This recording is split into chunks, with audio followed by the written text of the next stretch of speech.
IPS ಚಟಾಪಟಿಗೆ supreme break. ವೃತ್ತಿ ಜೀವನ ಹಾಳು ಮಾಡಿಕೊಳ್ಳಬೇಡಿ ಎಂದು ಬುದ್ಧಿವಾದ. ರೋಹಿಣಿ ರೂಪಾ ಕದನಕ್ಕೆ supreme court full stop. Court ಮೆಟ್ಟಿಲೇರಿದ ಇಬ್ಬರು ಅಧಿಕಾರಿಗಳಿಗೆ ಸುಪ್ರೀಂ ಕಿವಿಮಾತು. ಜಗಳ ಸಾಕು, ಮಾತುಕತೆಯ ಮೂಲಕ ಬಗೆಹರಿಸಿಕೊಳ್ಳಿ. ರೋಹಿಣಿ ರೂಪಾಗೆ ಸುಪ್ರೀಂ ಸೂಚನೆಯನ್ನ ಕೊಟ್ಟಿದೆ.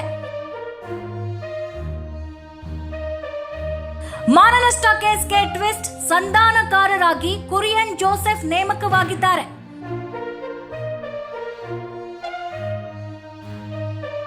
ರೋಹಿಣಿ ವರ್ಸಸ್ ರೂಪಾ ಅವರ ಹಲವು ವರ್ಷಗಳ ಸಮರ ಕೊನೆಗಾಣುತ್ತದೆಯೇ?